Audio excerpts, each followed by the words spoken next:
కళ్యాణ రాగాల సందడిలో ఆనంద హరివిల్లులో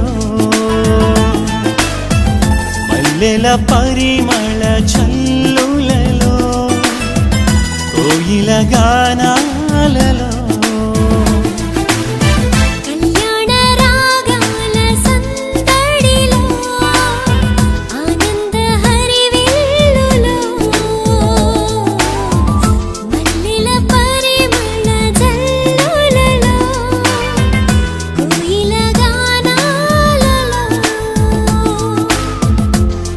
పరిశుద్ధుడేసుని సన్నిధిలో నవదంపతులు ఒకటవగా పరిశుద్ధుడేసుని సన్నిధిలో నవదంపతులు ఒకటవగా స్వాగతం వధువ స్వాగతం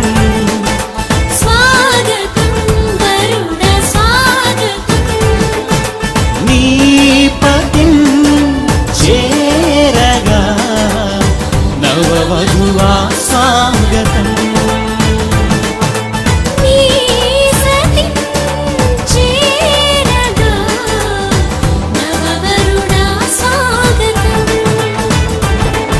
స్వాగతం వధువ స్వాగతం స్వాగతం వరుడ స్వాగతం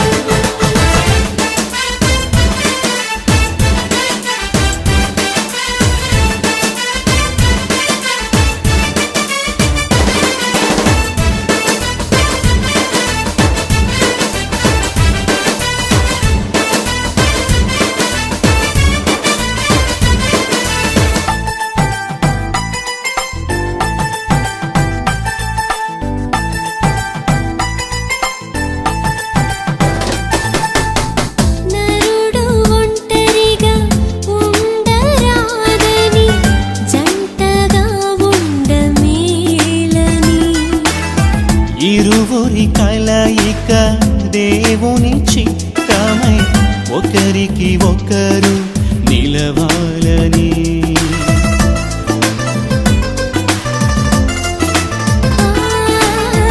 నరుడు ఒంటరిగా ఉండరాదని జంటగా ఉండమేలని ఇరువురి కలయిక దేవుని చిత్తమై ఒకరికి ఒకరు నిలవాలని తోడుగా ఉండగా ఒకరికి ఒకరు నిలవాలని తోడుగా ఉండగా ఒకరికి ఒకరు నిలవాలని స్వాగతం వరుడ స్వాగతం స్వాగతం వరుడ స్వాగతం నీ సతి చేరగా నవవరుడా స్వాగతం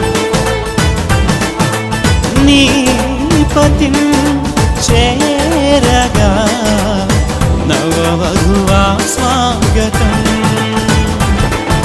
స్వాగతం వరుడ స్వాగతం స్వాగతం వధువ స్వాగతం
సతిపతులను ఇది అన్నిటిలో ఘనమైనది.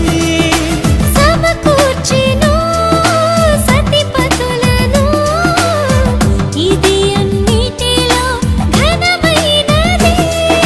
స్వాగతం వరుణ స్వాగతం, స్వాగతం వరుణ స్వాగతం. నీ పతిన్ చేరగా నవవధువా స్వాగతం. నీ సతిన్ చేరగా నవవరుడా స్వాగతం. స్వాగతం వధువ స్వాగతం, స్వాగతం వరుణ స్వాగతం. కళ్యాణ రాగాల సందడిలో ఆనంద హరివిల్లులో మల్లెల పరిమళ జల్లులలో కోయిల గానాలలో కళ్యాణ రాగాల సందడిలో ఆనంద హరివిల్లులో మల్లెల పరిమళ జల్లులలో కోయిల గానాలలో పరిశుద్ధుడేసుని సన్నిధిలో నవదంపతులు ఒకటవగా. పరిశుద్ధుడేసుని సన్నిధిలో నవదంపతులు ఒకటవగా. స్వాగతం వధువ స్వాగతం, స్వాగతం వరుణ స్వాగతం. నీ పతిన్ చేరగా నవవధువా స్వాగతం. నీ సతిన్ చేరగా నవవరుడా స్వాగతం.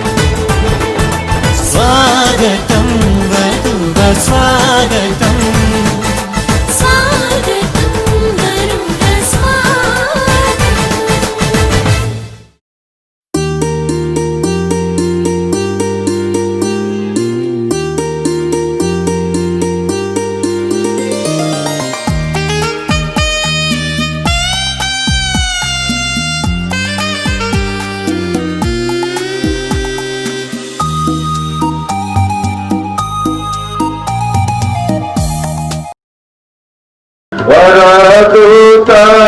వరదూతలైనని వరదూతలైనని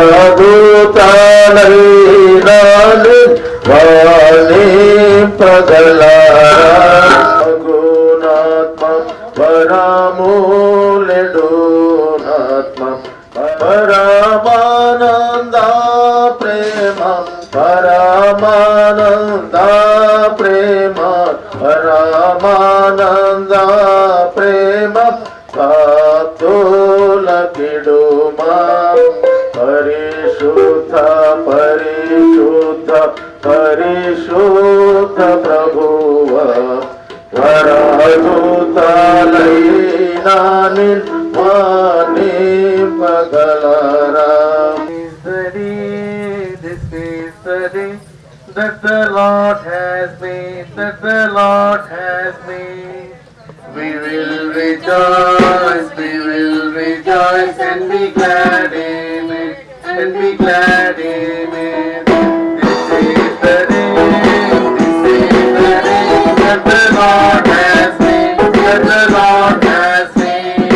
We will rejoice and be glad in it, and be glad in it. For this is the day that the Lord has made. We will rejoice and be glad in it. This is the day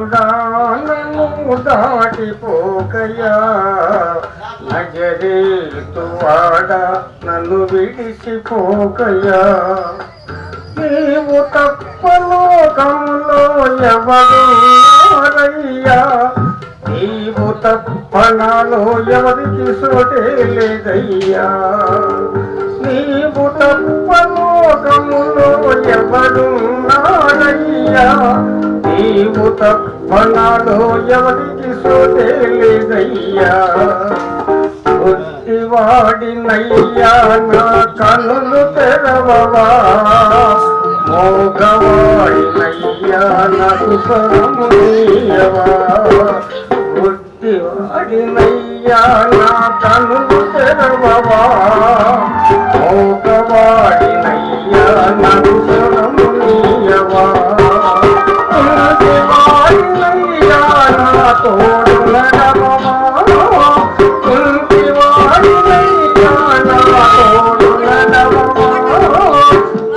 బుద్ధివాడినయ్యా నా తోడు నడవవా దావీదు కుమారుడా దాటిపోకయ్యా లోకమును పశువులను వేడుకున్నా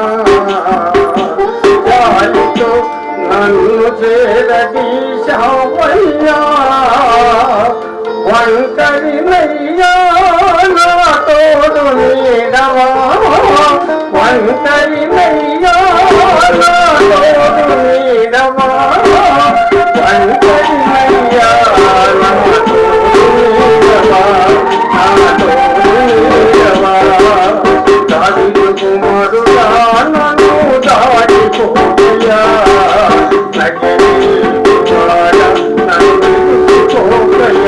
నన్ను విడిచిపోకయ్యా నా తండ్రి నన్ను మరిచిపోయినా నా తండ్రి నన్ను విడిచిపోయినా నా తండ్రి నన్ను మరిచిపోయినా నా తండ్రి నన్ను విడిచిపోయినా తల్లి తండ్రి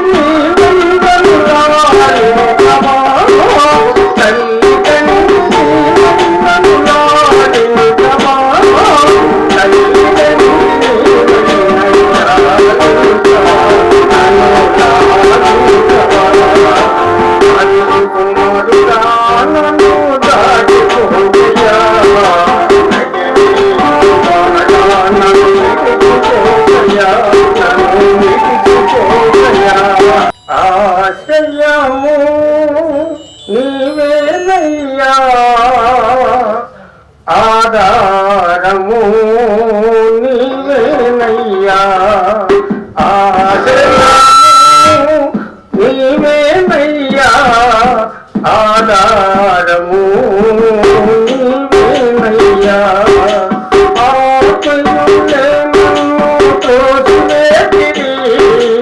అవమానాలే నాకు కలుగుతుంది ఆశలులే నన్ను తోసివేతిరి అవమానాలే నాకు కలుగుతుంది చీకటి మాటలని విసురుతుంది చీకటి మాటలని విసురుతుంది నా జాలి జాలి ఆశ్రయము నీవేనయ్యా ఆధారము నీవేనయ్యా ఓర పాపిని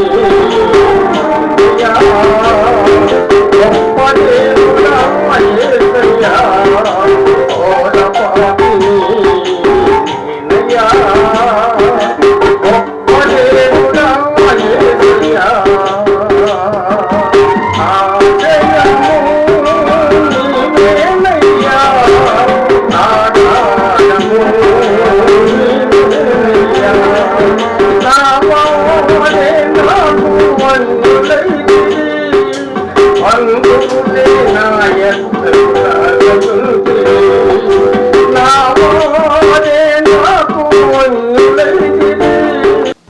దావీదు కుమారుడా నన్ను దాటిపోకయ్యా నజరేతు వాడా నన్ను విడిచిపోకయ్యా దావీదు కుమారుడా నన్ను దాటిపోకయ్యా నజరేతు వాడా నన్ను విడిచిపోకయ్యా నన్ను విడిచిపోకయ్యా నీవు తప్పలోకములో ఎవరు ఉన్నారయ్యా నీవు తప్పలలో ఎవరు చూడలేదయ్యా లోకముల చూపునన్ను ఏమి చూసినా చాలుతో నన్ను చేరదీశామయ్యా వంకరియయ్యా వంకరియయ్యా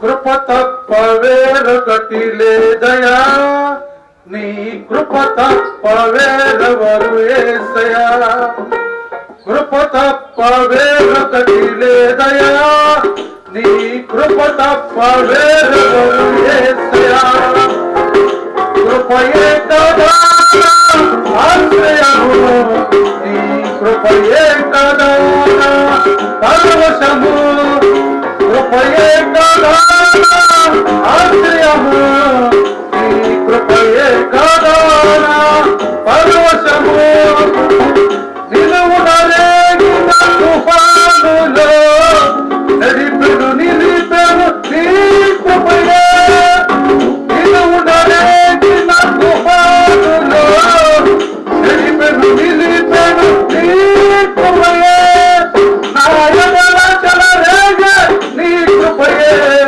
నా ఎడల చెలరేగే నీ కృపయే కృప తప్ప వేరొకటి లేదయా నీ కృప తప్ప వేరెవరు యేసయ్యా కృపయే కదా ఆశ్రయము నీ కృపయే కదా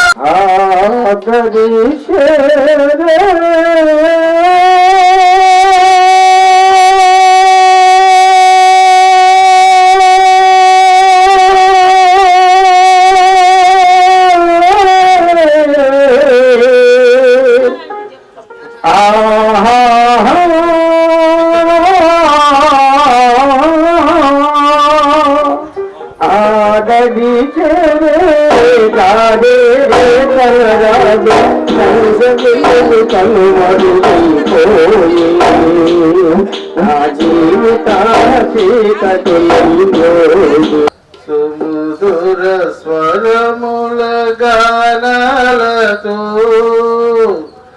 వేలాది దూతల గలములతో కొనియాడబడుచున్న నా యేసయ్యా నీకే నా ఆరాధన సుమధుర స్వరముల గానాలతో వేలాది దూతల గలములతో కొనియాడబడుచున్న నా యేసయ్యా ఆరాధన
రిసెప్షన్ సందర్భంగా Jayakiran Raju and Reena Rebecca, doctor Jayakiran Raju and Reena రెబెకాకి దేవుని నామములో శుభాకాంక్షలు తెలియజేస్తున్నాను.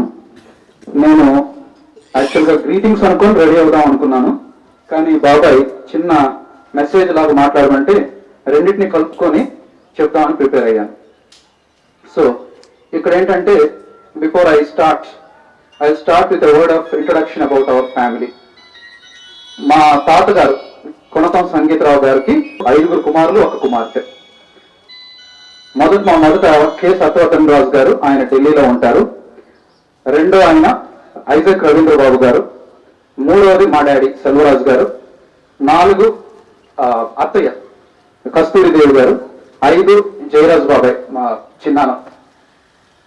6 ధనరాజు గారు, ఆయన కూడా చిలకలూరుపేటలో ఉండేవాళ్ళు, చనిపోయారు. ఇట్లాగా 5 కుమారులు 1 కుమార్తె. దేవుని కృపను బట్టి 6 all government employees and all retired by God's grace. తర్వాతి తరంలో ఉన్న మేము కూడా, మమ్మల్ని కూడా దేవుడు గొప్పగా ఆశీర్వదించారు. మంచి చదువు చదువుకున్నాం, మంచి ఉన్నత స్థానాల్లో ఉన్నాం. ఇప్పుడు మీరు గమనిస్తున్నట్టుగా మాకు తెలిసినంత వరకు, నాకు ఊహ తెలిసినప్పటి నుంచి మాకు బాబాయ్ అంటే 2 ఊర్లు తెలుసు, అయితే ఢిల్లీ లేకపోతే బాంబే. డెప్యూటీ కార్గో మేనేజర్ గా ఇండియన్ ఎయిర్పోర్ట్స్ అథారిటీ ఆఫ్ ఇండియాలో స్టార్ట్ చేశారు. తర్వాత చివరి ఆయన రిటైర్మెంట్ టైంకి చెన్నై రీచ్ అయ్యారు. చెన్నై ఎయిర్పోర్ట్ జనరల్ మేనేజర్ గా రిటైర్ అయ్యారు. తర్వాత ఆంటీ పోస్ట్ గ్రాడ్యుయేషన్ చేసినా కూడా బాబాయ్ జాబ్ బట్టి 3 years ఒకసారి బాబాయ్ ట్రాన్స్ఫర్ అయిపోతా ఉంటుంది కాబట్టి ఆంటీ ఏమి పెద్ద జాబ్ చేయలేకపోయారు. నెక్స్ట్ జెస్సీ, మీకు తెలిసినట్టుగా తను భారతీయ యూనివర్సిటీ నుంచి మంచి మెరిట్ స్టూడెంట్ గా MBA కంప్లీట్ చేశారు. Jessie husband mister Vasanth Philip, ఆయన చెన్నై MGM హాస్పిటల్స్ కి TGM పబ్లిక్ రిలేషన్స్ గా పనిచేస్తున్నారు. అలాగే కిరణ్ MBBS కంప్లీట్ చేసి నెల్లూరు నారాయణ మెడికల్ కాలేజీలో ప్రస్తుతం సన్ ఫార్మాలో ఫార్మా విజిలెన్స్ మేనేజర్ గా పనిచేస్తున్నారు. ఇది మా యొక్క కుటుంబం యొక్క బ్రీఫ్ అకౌంట్.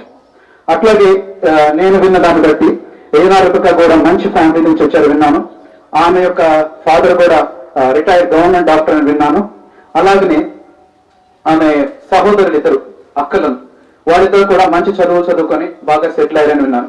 అంటే దేవుని ఏర్పాటులో, దేవుడు చేసే ఏర్పాటు వివాహ విషయంలో కానీ ఏ విషయంలో అయినా కానీ ఎలాగ ఏర్పాటు చేస్తారనే దానికి ఇది ఒక చిన్న సాదృశ్యం. మ్యారేజ్ అనగానే ఒకటే రెఫరెన్సెస్ కూడా వస్తూ ఉంటాయి.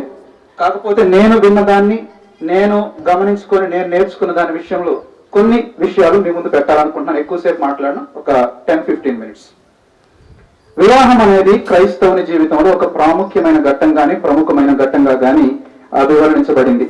ఎందుకంటే వివాహము 2 ప్రాముఖ్యమైన విషయాల్ని మనకి చూపిస్తుంది. ఏంటి అంటే ఒక విధంగా చూసుకుంటే మొట్టమొదటిగా ఆది కాండంలో వివాహం అనేది స్టార్ట్ అయింది. ప్రకటన గ్రంథంలో వివాహముతో క్లోజ్ అయింది. ఆది కాండములో ఉన్న యొక్క వివాహము ఈ లోక సంబంధమైన వివాహముగా చూపించబడుతుంది. ఆదాము గారిది, అవ్వ గారిది. చివరికి వచ్చేసరికి ఈ యొక్క సంఘము, క్రైస్తవ సంఘము, సిద్ధపడుతున్న క్రైస్తవ సంఘము వధువు సంఘముగా దేవుని రాకడ కొరకు దేవుడు వరుడై ఆ వరుణ్ణి ఎదుర్కొనటానికి, ఆయనను రిసీవ్ చేసుకునడానికి సిద్ధపడుతున్న సంఘంగా మనకి చూపించబడుతుంది. అంతేకాదు ఇంకొక రకంగా చూసుకుంటే ఈ వివాహము క్రైస్తవుని జీవితంలో 2 ప్రాముఖ్యమైన సన్నివేశాలను చూపిస్తుంది. వివాహం అనే దాన్ని బైబిల్లో కొన్ని సందర్భాల్లో చూస్తే చాలా అంటే గొప్పగా అభివర్ణించబడింది. దానికి ఒక ప్రత్యేకత కూడా ఉంది. ఫర్ ఎగ్జాంపుల్, ఇప్పుడు మనం ప్రభు అయిన యేసుక్రీస్తు వారు మొట్టమొదటి అద్భుత క్రియ కూడా కానా విందు వివాహంలోనే జరిగింది. అంటే ఈ రకంగా వివాహానికి ఒక ప్రత్యేకత మనం బైబిల్లో ఉన్నట్లు చూస్తున్నాం. వివాహం ఎందుకు అంత ఇంపార్టెంట్ అంటే పౌలు భక్తుడు 1 కొరింథీ పత్రికలో 7వ అధ్యాయంలో చెప్తున్నారు, మనల్ని మనం పరిశుద్ధంగా కాపాడుకోవడానికి, మనల్ని దేవుని కొరకు అప్పగించుకొనటానికి. ఎందుకంటే దేవుని వాక్యం చెప్తుంది, ఎక్కడ ఇద్దరు ముగ్గురు కూడి ప్రార్థన చేస్తారో వారి మధ్య నేను ఉంటాను, వారి ప్రార్థన నేను ఆలకిస్తానని. అంటే భార్యాభర్తలు కూడా ఇద్దరు కలిసి ప్రార్థన చేస్తే వాళ్ళ ప్రార్థన దేవుడు వింటారంటే డీవియేషన్ ఆఫ్ కాన్సన్ట్రేషన్ ఉండకుండా ఇద్దరు కలిసి ప్రార్థన చేయడం వలన వాళ్ళ కుటుంబం కొరకు వాళ్ళు ప్రార్థన చేసుకుంటారు, వాళ్ళ మంచి చెడుల కొరకు వాళ్ళు ప్రార్థన చేసుకుంటారు. అంటే ఏకీభవించి ఒక అంశం మీద ప్రార్థన చేస్తున్నారు. సో వాళ్ళకి డీవియేషన్ ఉండదు, వేరే డిస్ట్రాక్షన్ ఉండదు. ఆ రకంగా వాళ్ళు కలిసి జీవించడానికి పౌలు భక్తులు చెప్పిన సాదృశ్యంగా హెబ్రీ పత్రిక 13వ అధ్యాయంలో వివాహము అన్ని విషయములలో ఘనమైనది అని ఆయన కంప్లీట్ చేస్తారు. అంటే వివాహం గురించి పత్రికల ఆల్మోస్ట్ అన్ని పత్రికల్లో పౌరు భక్తులు రకరకాలుగా చెప్తా ఉంటారు. అది ఎందుకు కలిసి ఉండాలి, వివాహం ఎందుకు ఇంపార్టెంట్, భర్త భార్యను ఎలాగ చూడాలి, భార్య భర్తను ఎలాగ ఉండాలి అని రకరకాలుగా చెప్తా ఉంటాడు. ఇప్పుడు రెఫరెన్సెస్ అని నేను చెప్పట్లేదు. రెండవది, వివాహం అనే దాంట్లో కొన్ని ఇంపార్టెంట్ పాయింట్స్ ఉన్నాయి. వాటిని బిగించేసే ముందు దేవుని దృష్టి నుంచి కూడా వివాహం యొక్క ఇంపార్టెన్స్ కొన్ని ఇంపార్టెంట్ పాయింట్స్ కింద చెప్పాలనుకుంటున్నాను. ఒకటి, దేవుడు పరిశుద్ధుడు, దేవుడు మాత్రమే నీతిమంతుడు. ఇదందరూ ఒప్పుకుంటారు కదా, మన బైబిల్లో ఉంది, దేవుడు ఒక్కడే నీతిమంతుడు. మిగతా మనుషుల్లో చాలా మనిషిని నీతిమంతుడు అని చెప్పలేం, నీతి కలిగి జీవిస్తున్నాడని చెప్తాం కానీ నీతిమంతుడు అని చెప్పలేం.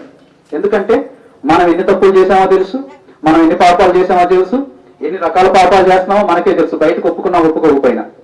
అంటే perfect God loved the imperfect man. The very perfect God loved the imperfect man in spite of all the sins and infirmities that a man has. రెండవది, అంటే దీని తెలుగులో చెప్పాలంటే మానవుడు ఎంత భయంకరమైన పాపి అయినా, ఎంత భయంకరమైన ఒక్కొక్కసారి మనకే అనిపిస్తుంది, మనం ఏదైనా ఒక పాపం చేస్తే ఈ పాపం క్షమించబడుతుందా, ఇటువంటి పాపానికి క్షమాపణ ఉందా, మనం తీర్పు చెప్పలేం. దేవుని ఇష్టం, దేవుని చిత్తం. అటువంటి పాపాలనైనా ఆయన క్షమించగలరు మనిషి యొక్క జీవితాన్ని బట్టి, లేక ఆయనలో జరిగే మారు మనసును బట్టి. సో అంత ప్రేమించిన దేవుడు, క్షమించి ప్రేమించిన దేవుడు ఎంత ప్రేమనైతే మనలో చూపారో మనం కూడా అటువంటి ప్రేమ కలిగి ఉండాలి. అంటే దీని యొక్క కంటిన్యూషన్ నేను కొంచెం ముందుకు వెళ్ళామని చెప్పబోతున్నాను. ఎందుకు మనం ఇంత క్షమించగలుగుతున్న దేవుని మనం రిఫర్ చేస్తున్నాము ఈ సందర్భంగా అంటే, వివాహ బంధం అనేది బలంగా దృఢంగా ఉండాలి. ఎంత దృఢంగా ఉండాలంటే, తమ్ముడు కిరణ్ కి పాప రీనా రఘుపతి ఇద్దరు కలిసి నేను చెప్తున్నాను. ఇక్కడ ఒక్కరిని నేను ప్రత్యేకించి చెప్పలేను, ఎందుకంటే జనరల్ గా ఇది కామన్ గా వెళ్లే స్టేట్మెంట్స్ కాబట్టి. ఫస్ట్ స్టేట్మెంట్ ఏంటంటే, be deaf to the shoutings of your spouse and blind to their mistakes. అంటే this has to be done in pure love. ఒకరి మీద ఒకరు ప్రేమతో, అభిమానంతో, ఎవరైనా ఏదైనా పరిస్థితుల్లో కొంచెం గట్టిగా అరిసినా రెండవ వారు విననట్టుగా, ఏదైనా చిన్న తప్పు జరిగినా అది చూడనట్టుగా ఒకరినొకరు ప్రేమతో క్షమించుకుంటా ఉంటే దేవుని ప్రేమలో ఆ యొక్క కుటుంబం కట్టబడుతుంది. దీనికి సంబంధించి అంటే ఇది ఎందుకు చేయగలరు, ఏ విధమైన రీతిలో చేయగలరంటే ప్రేమ. ఎటువంటి ప్రేమ? ప్రేమ 4 రకాలు. Agape love, eros love, philia love, storge love. Agape love అంటే దేవుని ప్రేమ, పరిశుద్ధమైన ప్రేమ. పరిశుద్ధమైన ప్రేమ అంటే ఏంటి? Unconditional love. దానికి నియమాలు ఏమీ లేవు. దేవుడు ప్రేమిస్తారు. ఎందుకు ప్రేమిస్తున్నారంటే ప్రేమిస్తారు. ఆయనంతా ఎట్లాగైనా ప్రేమిస్తారు, ఎటువంటి వాడినైనా ప్రేమిస్తారు. ఆయన మనల్ని ప్రేమించడం వల్ల ఆయనకైనా బెనిఫిట్ అంటే ఏ బెనిఫిట్ లేదు, మనల్ని ఆయన దగ్గరికి తీసుకెళ్ళడానికి అంతే. ఆయన దగ్గర నుంచి మనం ఈ లోకంలోకి వచ్చాం, ఈ లోకంలో మనం ఎటువంటి జీవితం జీవిస్తే మళ్ళీ ఆయన దగ్గరికి వెళ్ళాలి. మన నీతిని బట్టి మనం ఆయన దగ్గరికి వెళ్ళలేం. సో ఆయనే మన కొరకు చనిపోయారు, విపరీతమైన క్షమ చూపించి చనిపోయారు. సో ఆ యొక్క క్షమ వలన మనం రక్షించబడి మళ్ళీ ఆయన దగ్గరికి వెళ్ళటానికి ఆయన మనల్ని ప్రేమిస్తున్నారు. So this is called agape love. రెండోది ఈరోస్ లవ్. ఈరోస్ లవ్ అంటే attracted love, attraction, love because of attraction. దాని గురించి మనకు తెలుసు, అది సరైన ప్రేమ కాదని. రెండోది philia love, love between the relatives and friends. ఇది ఒక్కొక్కసారి టెంపరీ, ఒక్కొక్కసారి పర్మనెంట్. అది ఎటువంటి అంటే నువ్వు నాకు ఇట్లా, నేను ఇలాగుంటే నేను నీ పట్ల ఇలాగుంటాను, జస్ట్ లైక్ ఎక్స్చేంజ్. అది లాంగ్ లాస్టింగ్ గా ఉండదు. నాలుగవది స్టోర్జ్ లవ్. ఇది love between parents and children. ఈ love as long as parents are there, as long as children are there, that love exist. ఆ తర్వాత ఇది కూడా అంటే ఈ ఏ విధమైన మనం ప్రేమ చూసినా కూడా ఇది టెంపరీ లవ్ లాగే ఉంది. కండిషనల్ గా ఉంది, కానీ మొదటిది agape Prema, that is unconditional love. So ఈ ప్రేమని మనం చూసుకొని ముందుకు వెళ్తే ఇంకొక 3 విషయాలు మనం గుర్తు చేసుకోవాలి. ఒకటి forgiving, conversation and prayer. Forgiving మొదట ఆల్రెడీ చెప్పాను. అన్కండిషనల్ లవ్ వల్ల ఏదైనా క్షమిస్తారు, అవతల వాళ్ళ మీద ప్రేమ. ఇక్కడ మీకు ఒక చిన్న సన్నివేశం చెప్తాను. ఏదైనా వనములో 2 వృక్షాలు ఉన్నాయి, ఇంపార్టెంట్ అంటే మన బైబిల్లో చెప్పిన దాన్ని బట్టి. One is called the tree of life, the second one is called the tree of the fruit, the tree which can give knowledge. దేవుడు ఈ 2 ఫలాలు తినకూడదని ఆదాము హవ్వలకు చెప్పారు. ఈ 2 ఫలాలు తినకూడదని, కొంచెం దయచేసి నేను చెప్పే మాట వినండి. 2 ఫలాలు తినకూడదని దేవుడు చెప్పారు. సైతాను వచ్చి హవ్వమ్మను శోధించింది. హవ్వమ్మకు తెలియదా దేవుడు ఆ ఫలం తినొద్దన్నారని? తెలుసు. కానీ హవ్వమ్మను శోధించి అవునా దేవుడు ఈ ఫలాన్ని తినొద్దన్నారా, ఇది తింటే మీకు జ్ఞానం వస్తుందని తినొద్దన్నారు అనగానే హవ్వమ్మ దేవుడు మాకు చెప్పారే, దేవునికి మనం వినయం చూపించాలి అని అనుకోలేదు. తన యొక్క కాన్సెన్స్ ఉపయోగించింది. మొట్టమొదటిగా ఆ ఫలాన్ని తినింది. ఎందుకంటే ఆ పండు చూడడానికి రమ్యంగా ఉంది, రుచి కూడా మధురంగా ఉంది. మొదట తప్పు జరిగింది, అవిధేయత. 2 అక్కడితో ఆగలేదు, ఆ ఫలాన్ని తీసుకెళ్లి ఆదాము గారికి ఇచ్చింది. The same fruit which she ate, she gave it to her husband Adam. ఏం జరిగింది? ఆదమ్ గారికి తెలీదా? Adam also knew that he should not eat that fruit. కానీ ఎందుకు ఆదాము గారు తిన్నారు? ఆదాము గారు ఎందుకు తిన్నారంటే భార్య మీద ఉన్న ప్రేమతో, భార్య ప్రేమగా తెచ్చిచ్చింది కాబట్టి ఆయన తిన్నాడు. But at that time also మర్చిపోయాడు ఆయన, లేకపోతే నెగ్లెక్ట్ చేశాడు, దేవుని యొక్క ఆజ్ఞని విస్మరించాడు. అయిపోయింది. తర్వాత దేవుడు వచ్చారు వాళ్ళని పలకరించడానికి వచ్చినప్పుడు దాక్కున్నారు వాళ్ళిద్దరు. మీరు జ్ఞాన వృక్షం యొక్క ఫలము తిన్నారా అంటే వెంటనే మేము తిన్నామని ఒప్పుకొని, అప్పుడు ఎందుకు తిన్నారు అని దేవుడు అడిగినప్పుడు ఆయన ఏం చెప్తున్నాడు? నీవు ఇచ్చిన ఈ స్త్రీయే నాతో తినిపించిందని చెప్తున్నాడు. అంటే రెండవ తప్పు జరిగింది. He's accusing the woman. అంటే దేవుని ఎప్పుడైతే పక్కన పెట్టేస్తారో, దేవుని మీద డిపెండ్ కాకుండా పూర్తిగా ప్రక్కకి వెళ్ళి తొలగి వాళ్ళు ఆలోచించడం మొదలు పెట్టారో 2 తప్పులు జరిగిపోయింది. మొదటిది వాళ్ళు తినకూడదు అన్న పండు తిన్నారు. రెండవది అక్యూజింగ్, పక్కన వాళ్ళని బ్లేమ్ చేయడం స్టార్ట్ అయింది. దీన్ని మీరు బహుశా వినుంటారు. జాక్ పూనెన్ అని బెంగళూరులో మంచి పాస్టర్ గారు ఉన్నారు. ఆయన ఏం చెప్పారంటే దీని గురించి, tree of knowledge, tree of life, 2 రకాల మార్గాలు. ట్రీ ఆఫ్ నాలెడ్జ్ అంటే మనకు జ్ఞానం సంపాదించుకున్నాక దేవుని నిర్లక్ష్యం చేసి మన యొక్క ఆలోచన ఎక్కువగా పెట్టుకుంటూ దేవుని పక్కన పెట్టేసి దేవుని చిత్తం ఏంటో మనకి పట్టించుకోకుండా ముందుకు వెళ్ళటం. రెండవది ట్రీ ఆఫ్ లైఫ్, దేవునికి పూర్తిగా అప్పగించుకొని నాకు మంచిదేంటో నాకు తెలియదు, సో నేను దేవునికి అప్పగించుకుంటాను, దేవుడు నన్ను నడిపిస్తారు అని జీవ మార్గంలో వెళ్ళటం.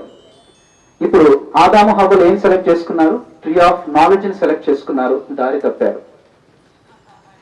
రెండవది అంటే ఈ యొక్క కాన్వర్సేషన్, ఈ యొక్క విషయాల్లో చూడవలసిన ఇంపార్టెంట్ విషయం ఏంటంటే, తప్పు జరిగింది, చిన్న తప్పు జరిగింది. సరే, వాళ్ళ యొక్క స్టోరీ పక్కన పెడతాం.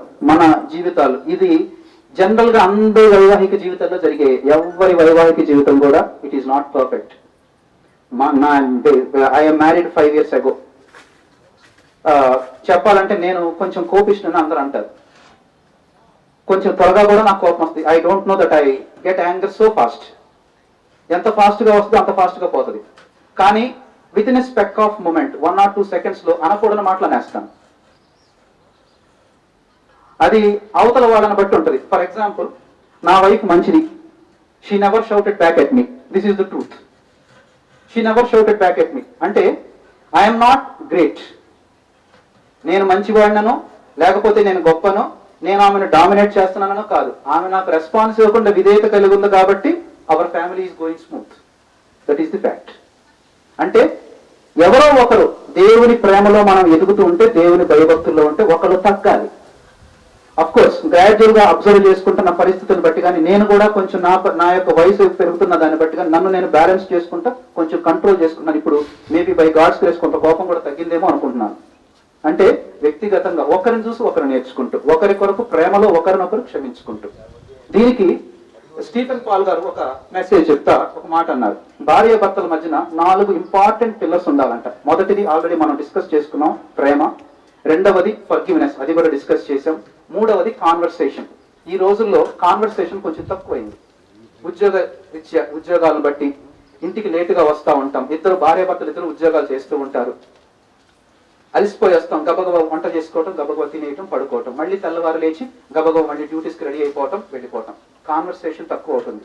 ఈ కాన్వర్సేషన్ తక్కువ అవటం వల్ల ఏంటంటే పూర్తిగా ఒకరి గురించి ఒకరు తెలుసుకోలేకపోతున్నాం, ఒకరి విషయం ఒకటి తెలుసుకోలేకపోతున్నాం. ఫర్ ఎగ్జాంపుల్, భార్యకి ఏదైనా ప్రాబ్లం ఉండుండొచ్చు, భర్తతో షేర్ చేసుకోవాలనుకుంటా ఉండుండొచ్చు. భర్త ఆలస్యంగా వస్తారు, లేదా అలిసిపోయి వస్తారు ఆఫీస్ నుంచి, ఆయన పనుల్లో ఆయన ఉంటారు. దానివల్ల భార్య సర్లే పాపం ఆయన అలిసిపోయినారు, ఆయన మనం డిస్టర్బ్ చేయడం ఎందుకని ఆవిడ నెగ్లెక్ట్ చేస్తుంది.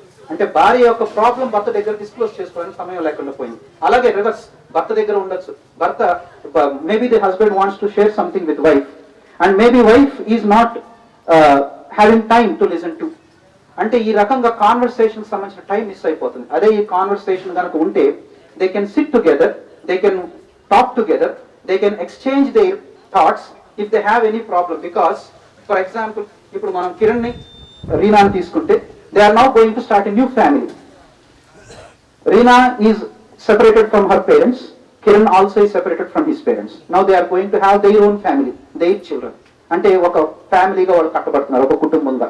ఈ కుటుంబంగా కట్టబడుతున్నప్పుడు వాళ్ళిద్దరు కూర్చోవాలి, ప్లాన్ చేసుకోవాలి, ఎలా చేయాలి, మనం ఎక్కడ సెటిల్ అవ్వాలి, ఎక్కడ ఇల్లు కట్టుకోవాలి, ఎక్కడ జాబ్స్ సెటిల్మెంట్ చూసుకోవాలి, అంతా వాళ్ళు దే హ్యావ్ టు ప్లాన్. ఆ ప్లానింగ్ కి they have to sit and talk. అంటే ఆ కాన్వర్సేషన్, టైమ్ ఆఫ్ కాన్వర్సేషన్. ఇంకా ఇదే కాదు, there are so many things in a family. వాళ్ళు మాట్లాడుకోవాల్సింది, ఏ భార్య భర్త అయినా మాట్లాడుకోవాల్సింది చాలా ఉంటాయి. ఆ యొక్క conversation time between husband and wife is very important. నాలుగవది prayer time. Most important in any one's life. వ్యక్తిగా కానీ, అంటే ఇండివిజువల్ గా కానీ, యాజ్ అ ఫ్యామిలీ టుగెదర్, లేదు గ్రూప్ ఆఫ్ మెంబర్స్ టుగెదర్, ఏదైనా ఒకే పాయింట్ మీద ఎక్కువ మంది ప్రార్థన చేస్తే దేవుడు వింటానని చెప్పారు. లేదు ఇండివిజువల్ గా కూడా మనం ప్రార్థన చేసుకుంటే దేవుడు వింటారు. ఈ యొక్క సన్నివేశానికి సంబంధించి నేను ఒక చిన్న ఎగ్జాంపుల్ చెప్తాను. ఫర్ ఎగ్జాంపుల్, నేను ఇంకొక చిన్న సజెషన్ కూడా రీనా, రెబకాకి అండ్ కిరణ్ కి ఇవ్వబోతున్నాను. అంటే నేను ఫేస్ చేసిన సిచ్యుయేషన్ బట్టి. నేను బెంగళూరు వెళ్ళాను. I went to Bengaluru in 2014. నేనున్న ఏరియాలో సరైన చర్చ్ లేదు. అందరూ బెంగళూరు అంటే పెద్ద చర్చెస్, చాలా హడావుడిగా ఉంటుంది, చాలా ఇది అనుకుంటారు. చర్చెస్ ఉంటాయి, ఆర్సీఎం చర్చెస్ ఉంటాయి. ఐఎమ్ ఏ ప్రొటెస్టెంట్, నాకు చర్చ్ లేదు. ఫ్రెండ్స్ని అడిగాను, ఫ్రెండ్స్ నా సర్కిల్ అంతా హిందూసే. చర్చ్ ఎక్కడ ఉందంటే అక్కడేదో చర్చ్ ఉంది, వెళ్తావా అన్నారు. ఏం చర్చో నాకు తెలియదు. సరే వెళ్దామని వెళ్తే RCM church. We don't know what is going on there, how it goes.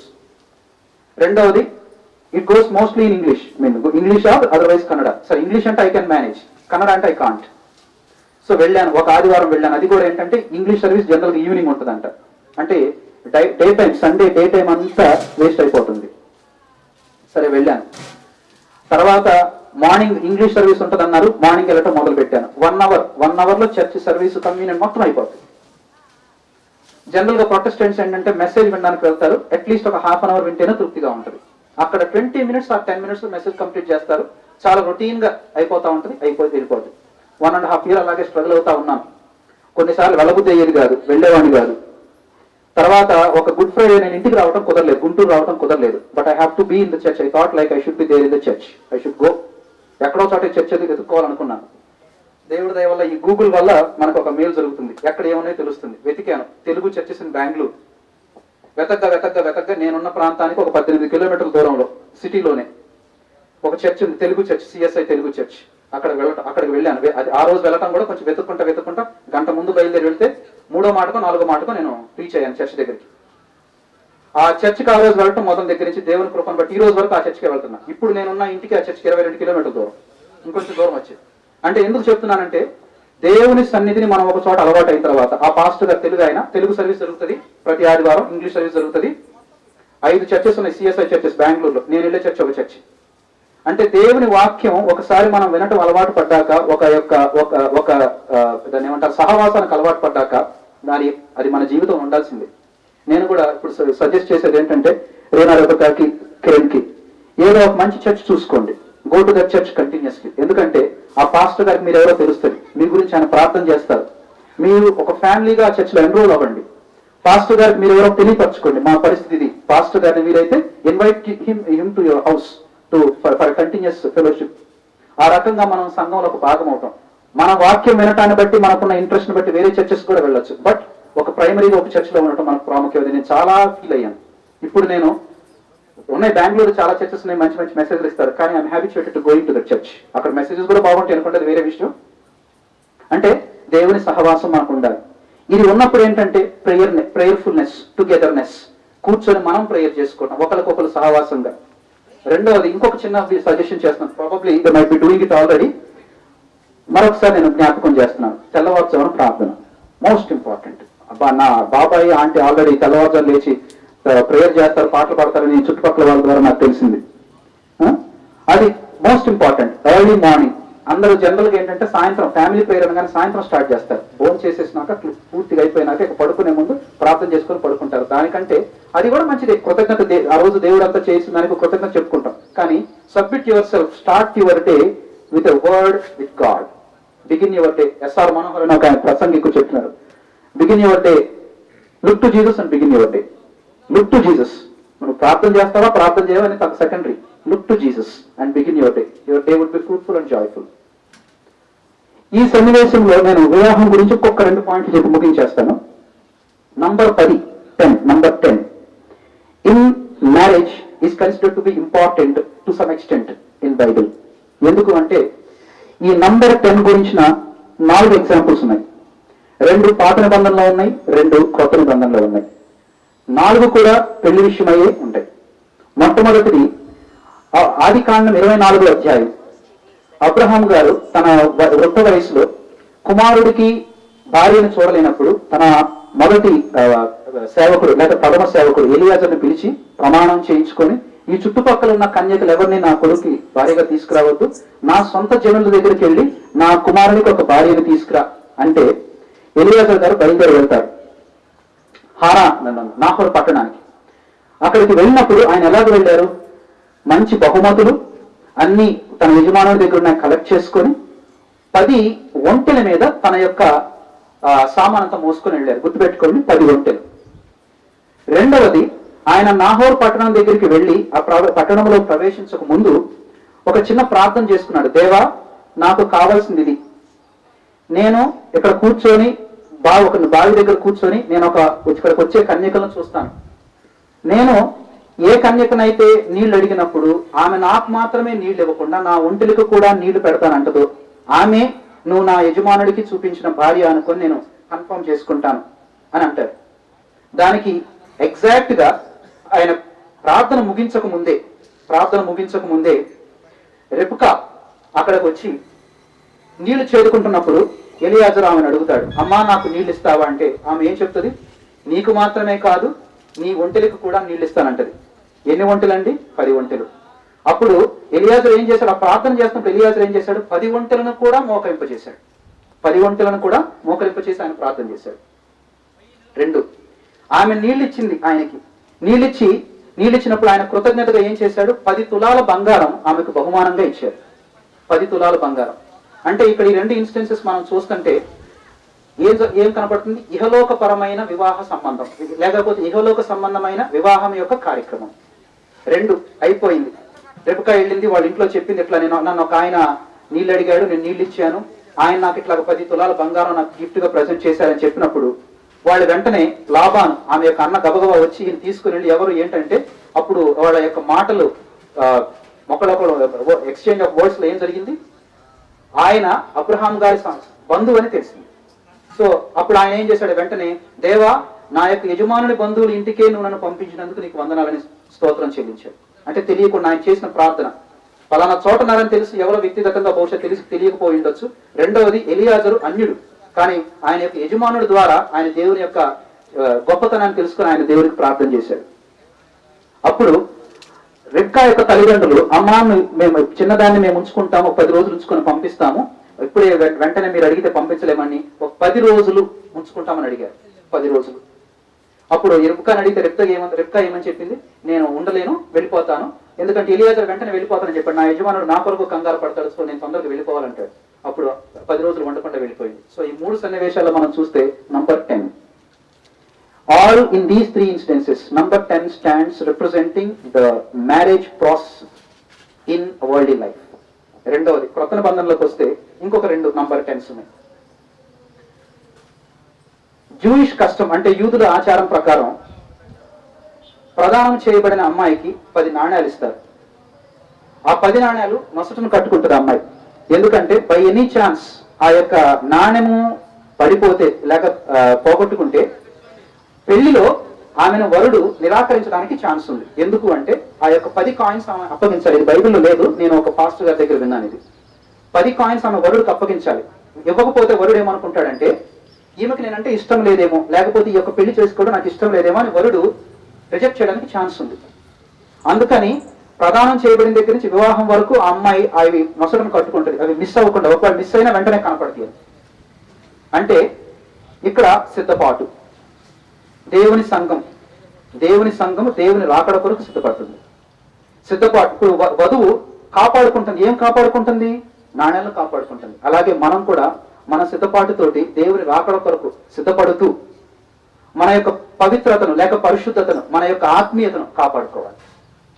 2, 10 మంది కన్యకులు. 10 మంది కన్యకులలో 5 కన్యకులు బుద్ధి గలవారు, 5 కన్యకులు బుద్ధి లేనివారు. బుద్ధిగల కన్యకులు ఏం చేశారు? దీపాలు తెచ్చుకున్నారు, దీపాలతో పాటు నూనె తెచ్చుకున్నారు. అంటే వాళ్ళ యొక్క ఆత్మీయంగా చూస్తే, దీపాలు నూనెని పక్కన పెట్టి ఆత్మీయంగా చూస్తే వాళ్ళు ప్రార్థనా జీవితాన్ని ఆత్మీయతతోటి కాపాడుకుంటున్నారు. ప్రార్థనా జీవితాన్ని ఆత్మీయతతో కాపాడుకుంటా ఎక్కడ జారిపోతామో, మిస్ అయిపోతామో, దేవుని రాకడ లేకపోతే వరుడు వచ్చినప్పుడు మనం ఆయన ఇన్వైట్ చేయడానికని వాళ్ళు కాపాడుకుంటున్నారు. అంటే ఎవరైతే భక్తులు దేవుని రాకడలో మేము మిస్ అయిపోతామని వాళ్ళ యొక్క ఆత్మీయత పోగొట్టుకోకుండా నిలబడతారో, కాపాడుకుంటారో వాళ్ళ పరిశుద్ధతను, ఎక్కడైనా మనం మిస్ అయిపోయి పాపంలో పడిపోతామేమోనని వాళ్ళు బుద్ధిగల కన్యకను రిప్రజెంట్ చేస్తున్నారు. అంటే పరిశుద్ధ సంఘం దేవుని కొరకు, వరుడైన దేవుని కొరకు ఎలా ఎదురు చూస్తుందో. రెండవది బుద్ధి లేని కన్యకలు. బుద్ధి లేని కన్యకలు నిర్లక్ష్యంగా ఉన్న లోకాన్ని సూచిస్తున్నారు. ప్రార్థన చేస్తాం, ఈ రోజు ప్రార్థన చేసుకోవడానికి టైం లేదు, సరే రేపు చేసుకున్నాం, ఈ రోజు రాత్రి దేవుడు వస్తే వాక్యం చదువుకుంటున్నాం, సరిగ్గా ప్రార్థన. నా జీవితంలో చాలాసార్లు జరుగుతూ ఉంటాయి. అంటే నేను ఇక్కడ ఏమి హైలైట్ చేసుకోవట్లేదు, నా యొక్క లైఫ్ స్టైల్ బట్టి టిల్ లాస్ట్ ఇయర్ నేను మార్నింగ్ క్లాస్కి 8:30కి 9:30కి వెళ్తాను, 8:30కి నైట్ ఇంటికి వస్తాను. ఇంటికి వచ్చినాక నా పరిస్థితి ఏంటంటే భోజనం చేస్తాను, పడుకుంటాను. ఒకవేళ పిల్లలు నా భార్య నా దగ్గరే ఉంటే వాళ్ళతో కొంచెం టైం స్పెండ్ చేస్తాను. నేను ఇంటికి వచ్చి పిల్లలు కూడా నిద్రపోతారు, నా భార్యతో కొంచెం అటు ఇటు మాట్లాడేస్తాను. టకటక రేపు మళ్ళీ క్లాస్ 8 అవర్స్ నిలబడాలి. 8 అవర్స్ నేను క్లాస్ ఏం చూసుకుంటే అక్కడ చూసుకుంటాను, టాపిక్స్ ఏమైనా ఎందుకు డిస్టర్బ్ చేసుకుంటాను, ఏం మాట్లాడగలను, క్లోజ్. చాలా సార్లు నేను ప్రార్థన చేసుకునేటప్పుడు, దేవా ఈ రోజు టైం నాకు సరిపోవట్లేదు ప్రార్థన చేసుకోవడానికి, ఈ రోజు నన్ను క్షమించు, రేపు చూసుకున్నాను, లేకపోతే సాయంత్రం వచ్చి ప్రార్థన చేసుకుంటాను. ప్రభు వ్యక్తిగత జీవితంలో చాలా మంది జరుగుతూ ఉండొచ్చు ఇది. అంటే దేవునికి ఇవ్వాల్సిన సమయం దేవునికి ఇవ్వాలి. ఇప్పుడు ఆల్మోస్ట్ 6-7 మంత్స్ నుంచి ఖాళీగా ఉన్నాను కదా. కరోనా వచ్చినప్పుడు నేను భయపడినట్టు ఎవరు భయపడి ఉండరు, నేను భయపడినందుకు ఎవరు భయపడి ఉండరేమో, అంత భయపడ్డాను. నైట్ టైం ప్రార్థన చేసేవాడిని, మెలకు వచ్చినప్పుడు లేచి ప్రార్థన చేసేవాడిని, డే టైం మార్నింగ్ ప్రార్థన చేసుకునేవాడిని, ఈవినింగ్ ప్రార్థన చేసుకునేవాడిని, ఎప్పుడు ప్రార్థన చేసుకోవాలంటే అప్పుడు ప్రార్థన చేసుకునేవాడిని. వారానికి ఒకసారి బయటకు వచ్చేవాడిని, పాల ప్యాకెట్లు అన్ని సరుకు తీసుకుని లోపలికి వెళ్ళిపోయేవాడిని. ఎక్కడన్నా కొంచెం జలుబు వచ్చినట్టున్నా, లేకపోతే ఏదైనా కొంచెం ముక్కు మంట వచ్చినా గడగడలాడిపోయేవాడిని. ఎంత భయంకరంగా టెన్షన్ పడ్డానంటే ఒక్కొక్కసారి నాకు బీపీ లో అవుతుందేమోనంత ఫీలింగ్ వచ్చేది. నా వైఫ్ చెప్పింది, ఎందుకంత కంగారు పడతావు, ఒకవేళ మహా అయితే వెళ్ళిపోతాను దేవుని దగ్గరికి, ఎందుకంత భయపడతావు నువ్వు, ఎందుకంత టెన్షన్ పడతావు, లో బీపీ వస్తున్న సింటమ్స్ కనపడతాయి, నాకు అంత కంగారు పడతాను. ప్రార్థన చేసుకుంటున్నాను కానీ పూర్తిగా విశ్వాసంలో నేను లేను. దేవుడు ఎన్నో రకాలుగా నాకు హెచ్చరించాడు. చివరికి నా చిన్న కొడుకు 2 సంవత్సరాల వాడికి ఎక్కడైనా బుక్స్ పెట్టినా వాడు బుక్స్ పడేస్తున్నాడు, ఏ బుక్స్ ఎక్కడ సర్దినా వాడు పడేస్తున్నాడు, బైబిల్స్ ఎక్కడ పెట్టినా తీసేస్తున్నాడు. ఒక రోజు వాడు బుక్స్ పడేస్తే, ఆ బుక్స్ పడేసాడని తిడదామని వాడి దగ్గరికి వెళ్తే కింద ఒక బుక్ పడి ఉంది. అది మా ఇంట్లో చాలా రోజుల నుంచి నేను చూడలేదు. ఆ బుక్ భయపడకు అని ఆ బుక్ టైటిల్. భయపడకు అంటే I thought like God directly spoke to me that you don't fear, I'm there for you. ఆ బుక్ ఓపెన్ చేస్తే 105 వచనాలు బైబిల్లో ఉన్నాయి. భయపడకు, నేను నీకు తోడుగా ఉన్నానన్న రెఫరెన్సెస్ ఉన్నాయి. ఆ బుక్ చదువుకోవడం మొదలు పెట్టాను. అప్పుడు then I started feeling happy that God is there for me, I don't need to fear.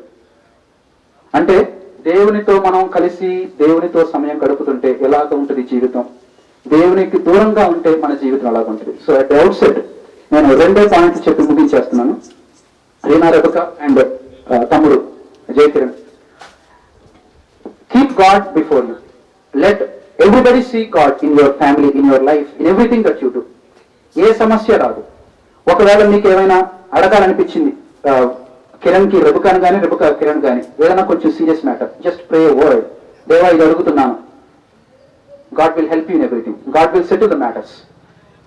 Third person దగ్గర ఏది కూడా డిస్కస్ చేయకుండా మీ మధ్య మాత్రమే కాన్వర్సేషన్ జరుగుతూ ఉంటే the family will be very fruitful, very very fruitful. ఎందుకు ప్రేమించాలి? భార్య భర్తకి ఎలాగ విధేయురాలై ఉండాలి. పేతురు రాసిన మొదటి పత్రిక 3వ అధ్యాయము 5వ వచనము.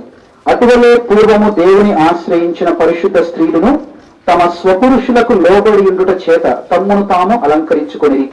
నెక్స్ట్, ఇది ఇంపార్టెంట్. ఆ ప్రకారము శారా అబ్రహామును యజమానుడని పిలుచుచు అతనికి లోబడి ఉండెను. మీరును యోగ్యముగా నడుచుకొనొచ్చు, ఏ భయమునకు బెదరకు ఉన్న ఎడల ఆమెకు పిలవలదు. అంటే ఎవరైతే భార్యలు భర్తకు విధేయులై ఉంటారో, విధేయులై ఉంటే కంప్లీట్ గా ఏదో బానిసలాగా స్లేవ్ లాగా ఉండమని కాదు, ప్రేమతోటి విధేయత చూపించమని. తద్వారా శారా యొక్క సంతానం అవుతారు అని ఇక్కడ చూపిస్తున్నారు. దాన్ని మనం ఇంగ్లీష్ లో ట్రాన్స్లేట్ చేసుకుంటే, even as Sarah obeyed Abraham, calling him Lord, whose daughters ye are, as long as ye do well, and are not afraid with any amazement. ఇది పెళ్లి కుమార్తె గురించి ఆయన వాక్యం. అలాగే పెళ్లి కుమారుని గురించి అంటే భర్తల గురించి, అటువలనే పురుషులారా జీవమును కృపావరములు మీ భార్యలు మీతో పాలువారై ఉన్నారని ఎరిగి, ఎక్కువ బలహీనమైన ఘటమని మనకు తెలుసు. భార్యలకు ఆడవారికి వచ్చి అప్పుడప్పుడు వీక్నెసెస్ ఉంటాయి, చిన్న చిన్నవి. మనం ఏదైనా విషయం చెప్పి వాళ్ళకి చెప్పొద్దు అంటే పక్కన వెళ్ళిపోతాయి. ఫాస్టెస్ట్ నెట్వర్క్, మనం దాన్ని కామెడీగా చెప్తాం కూడా. అట్లాంటి చిన్న చిన్న పొరపాటు ఉంటాయి. అయినా కూడా వాళ్ళని మీరు ప్రేమించండి. ఎట్లాగా? భార్యను సన్మానించి మీ ప్రార్థనలకు అభ్యంతరము కలుగకుండానట్లు జ్ఞానము చొప్పున వారితో కాపురము చేయుడి. వారిని ఇంప్రెస్ చేసుకుంటూ మన వ్యక్తిగత ప్రార్థన జీవితం కట్టు రాకుండా. అదే ఇంగ్లీష్ లో అయితే, లైక్ వైజ్ ఈ husbands dwell with them according to knowledge, giving honor unto the wife as unto the weaker vessel, and as being heirs together of the grace of life, that your prayers be not hindered అని దేవుని వాక్యము భర్తలకు చెప్తుంది. ఇలాగుంటే జీవితం ఎలాగుంటుందంటే, ఒక గొప్ప promise దేవుడు మనకి ఇస్తున్నారు. సామెతల గ్రంథము 19వ అధ్యాయము 14వ వచనం చూసుకుంటే, సామెతల గ్రంథము 19వ అధ్యాయము 11వ వచనము. ఇది చాలా ఇంపార్టెంట్. అంటే దేవుని ఎడల భయభక్తులు కలిగిన వాళ్ళ జీవితాల్లో ఎటువంటి బ్లెస్సింగ్స్ ఉంటాయంటే, basic blessings, very important blessings. గృహమును విత్తమును పుట్టగొడిచిన స్వాస్థ్యము, సుబుద్ధి గల భార్య యెహోవా యొక్క దానము. House and properties are seed, అంటే సమ్ కైండ్ ఆఫ్ ఇన్వెస్ట్మెంట్. దేవుని నుంచి వస్తుంది. పొలాలు ఏదైనా కూడా, ఇదేదైనా కూడా మన పితరుల నుంచి వస్తాయి, తండ్రుల నుంచి. కానీ సుబుద్ధి గల భార్య, బుద్ధి గల భార్య, మంచి భార్య దేవుడిచ్చి బహుమానము. ఇంగ్లీష్ ట్రాన్స్లేషన్ చూస్తే, house and riches of the inheritance of fathers and prudent wife is from the Lord. దీనికి కంటిన్యూషన్ ఇంకొక చిన్న వచనం ఉంది. సామెతలు రాసిన గ్రంథం 20వ అధ్యాయం 7వ వచనము. యథార్థవర్తనులకు నీతిమంతుని పిల్లలు వాని తదనంతరము ధన్యులగుదురు. అంటే దేవుని యందు మనము భయభక్తులు కలిగి ఉంటే మన పిల్లలు కూడా ఆశీర్వదింపబడతారు. ఎందుకంటే బైబిల్లో ఒక ఇంపార్టెంట్ వాక్యం దేవుడు చెప్పారు కదా, యెహోవా దేవుడు ఇశ్రాయేలుకు చెప్పారు, మీరు నా ఎడల భయభక్తులు కలిగి ఉంటే 1000 తరాలను ఆశీర్వదిస్తాను, మీరు నాకు అవిధేయత చూపిస్తే 4 తరాలు నేను శిక్షిస్తానని చెప్పారు. అంటే ఆయన ప్రేమ ఎంతదంటే, ప్రేమ అయితేనే 1000 తరాలను ఆశీర్వదిస్తాను, శిక్షిస్తే మాత్రం 4 తరాల వరకే శిక్షిస్తాను. అంటే తల్లిదండ్రులు భయభక్తులు కలిగి ఉంటే వాళ్ళ తల్లిదండ్రుల యొక్క ఆస్తిని వాళ్ళు ఇన్హెరిట్ చేసుకుంటారు, అది వాళ్ళ పిల్లలకు అందిస్తారు. అట్ ద సేమ్ టైం వ్యక్తిగత జీవితంలో చూసుకుంటే జీవిత భాగస్వామిని దేవుడు ఆయన ప్రేమతోటి ఇస్తారు. అంటే ఆ యొక్క ప్రేమతో ఇచ్చిన గిఫ్ట్ కాబట్టి ఇంట్లో ఎటువంటి డిఫరెన్సెస్ లేకుండా ఫ్యామిలీ లైఫ్ లో ఆ యొక్క ఫ్యామిలీ లైఫ్ పీస్ఫుల్ గా సాగుతుందని. సో అందుకే ఈ 4 విషయాలు చెప్పాను. ఒకటి, love, agape love. Second, forgiveness. Third, conversation between husband and wife, a good fruitful conversation. Fourth, most important of all, prayer. Prayer ఉంటే చాలు, ప్రేయర్ మాత్రం చాలు, ఇంకేమీ అక్కర్లేదు. Everything God takes care of. So ఈ కొన్ని మాటలు దేవుడు దీవించిన కాక మీ మీ అందరికీ వందనాలు. పరిశుద్ధుడ మహోన్నతుడానికి వందనాలు. ప్రేమ కనికరం గల దేవ, మీకు స్తుతులు స్తోత్రాలు ప్రభా. మీరు దీవించండి, మీ సహాయం దయచేయండి. కేజరాజు గారిని బట్టి ప్రభా, గారిని బట్టి ప్రార్థన చేస్తున్నాం. అయ్యా వారికి ఇచ్చిన సంతానం నుంచి ప్రభా జ్ఞాపకం చేసుకోండి, మీరు దీవించండి.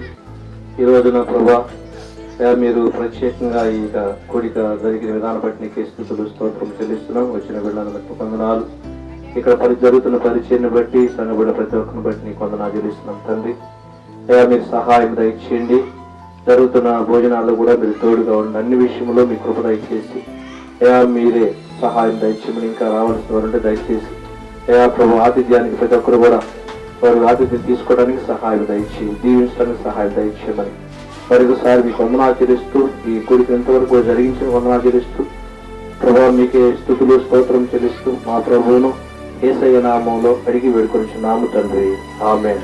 మా తండ్రి, జనాభా పరిశుద్ధ పరచుకొను గాక, ఈ రాజ్యం వచ్చును గాక, ఈ చిత్తం పరలోకం నెరవేర్చినట్లు భూమి మీద నెరవేరును గాక.